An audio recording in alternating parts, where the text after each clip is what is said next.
Email পাঠাতে এবং open করতে কোন প্রোটোকল ব্যবহার করা হয়? ইমেইল পাঠাতে SMTP simple mail transfer protocol এবং ওপেন করতে পপ পোস্ট অফিস প্রোটোকল ব্যবহার করা হয়। অ্যাপল কম্পিউটারের প্রথম লোগো কী ছিল? আমরা বর্তমানে অ্যাপল কম্পিউটারের লোগো হিসেবে যে আপেলের লোগোটি দেখতে পাই সেটি কিন্তু অ্যাপল কম্পিউটারের প্রথম লোগো ছিল না।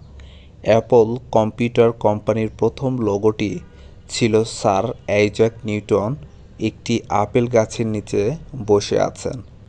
1976 সালে এই লোগোটি পরিবর্তন করে আপেলের লোগোটি যেটি আমরা এখন দেখতে পাই সংযোজন করা হয়।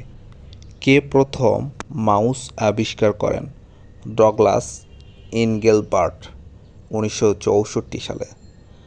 লোল এর পূর্ণরূপ কি? ফেসবুকে আমরা কোনো বিষয়ে হাসি পেলে লোল এক্সপ্রেশনটি প্রায় সময় ব্যবহার করে থাকি।